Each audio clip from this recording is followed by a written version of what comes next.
Il y a le ciel, le soleil et la mer.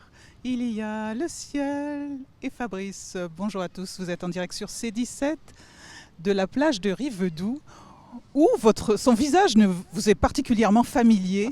Toujours présent sur le festival de la fiction TV et au micro de C17. Bonjour Fabrice Deville. Bonjour Michel, c'est sympa de se retrouver comme ça. Mais t'aurais même pu chanter la chanson dans le petit bois de trousse chemise, etc. d'Aznavour. Mais en fait, on est un petit peu loin de trousse chemise.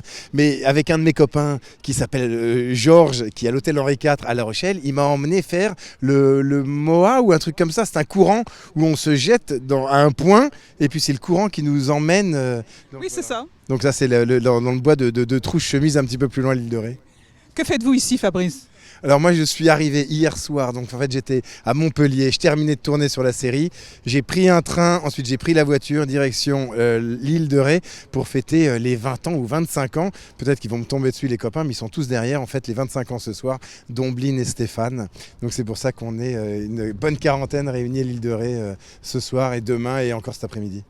Alors toujours votre actualité dans la série bien connue puisqu'on vous rencontre tous les soirs. Ah bah oui, l'actualité elle est chargée sur la série Un si grand soleil. Toujours avocat, toujours marié avec Claire, toujours deux enfants. Taylor et Colline, Kira. Je mélange parfois les vrais prénoms. Et donc là pas mal d'actualités. On vient d'emménager dans une nouvelle maison, donc ça le public va le découvrir.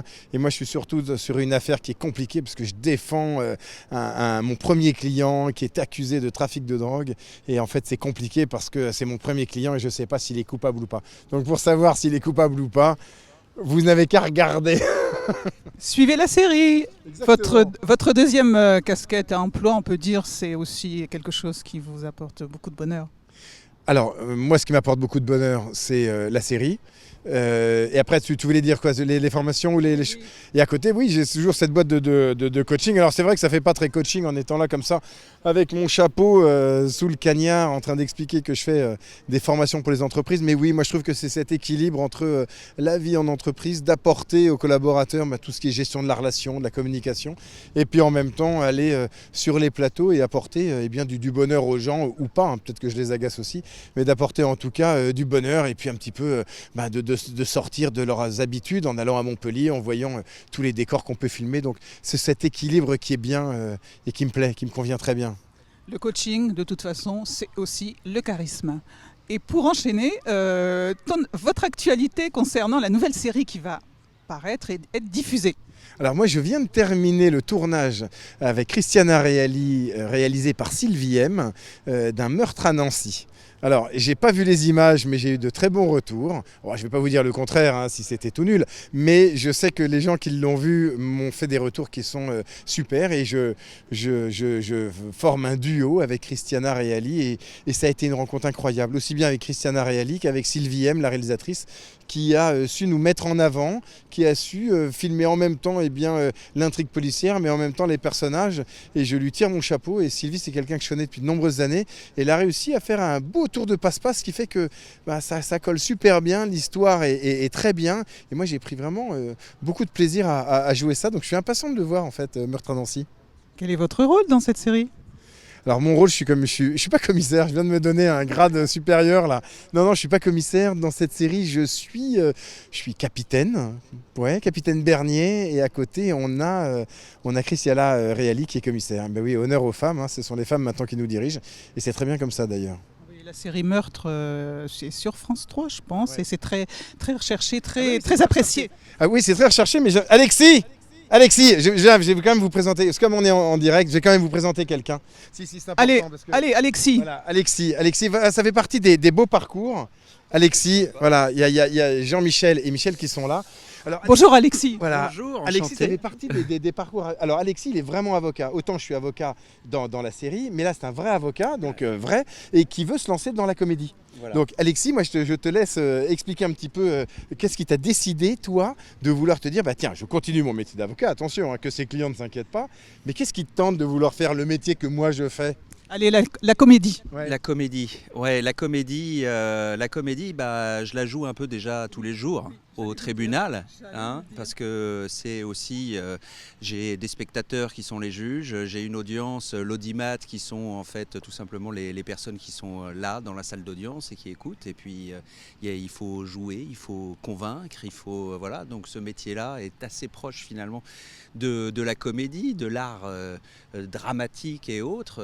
Et donc quand on est avocat, de temps en temps on a envie de pousser un peu le bouchon, sortir peut-être un peu justement du droit, pousser les lignes et marcher sur les planches et puis voir un peu ce que ça donne auprès du vrai public. Voilà. Quelle aventure! Ouais, c'est un super ami, donc c'est pour ça que je voulais vraiment lui donner la parole, parce que s'il y a des réalisateurs qui se disent tiens, ça m'intéresse d'avoir quelqu'un qui est en devenir et qui a envie, eh bien là on a quelqu'un qui a vraiment envie. Donc si vous le voyez, Alexis, déjà il a une bonne gueule, il dégage quelque chose de super, il est intelligent, il peut comprendre vite ce qu'on demande, et puis il est déjà monté sur scène.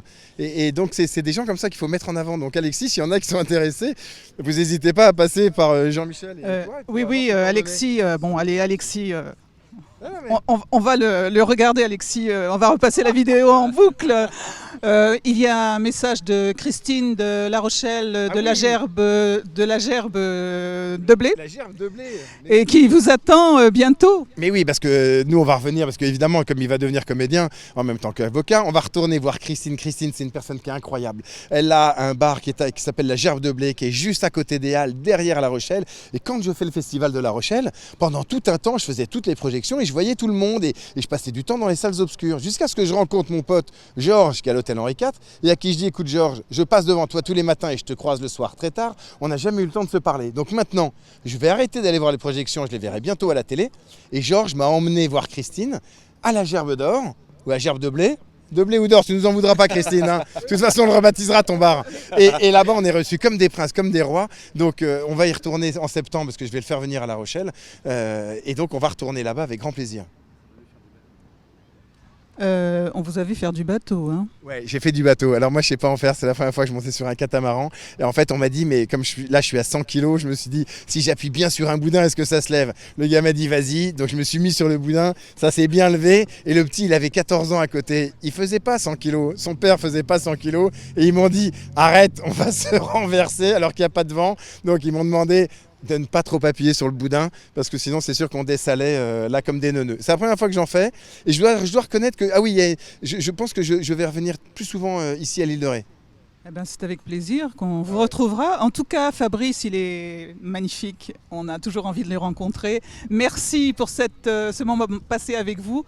Et Alors moi je tiens vraiment à dire, mais je tiens à remercier Jean-Michel qui est juste derrière, qui filme, qui passe un temps de dingue à nous contacter. Il a vu que j'étais sur les réseaux, il m'a appelé très gentiment, il m'a dit est-ce que tu veux qu'on fasse une petite interview. Je sais aussi que ça met en avant mon travail, mais ça met aussi en avant le travail de ces 17 que toi Michel tu mets en avant, que Jean-Michel fait. Ça permet aussi à Alexis d'avoir la parole et que ce soit marqué dans le marbre, parce que ce qui est là c'est marqué dans le marbre et on fait tous un travail d'équipe. Et sans vous, sans Jean-Michel, sans toi Michel, eh bien nous on ne serait pas là. Merci beaucoup, je crois qu'on se retrouve bientôt. À bientôt sur C17, à bientôt Alexis, toujours en direct et bye bye. Ciao. Merci, bye.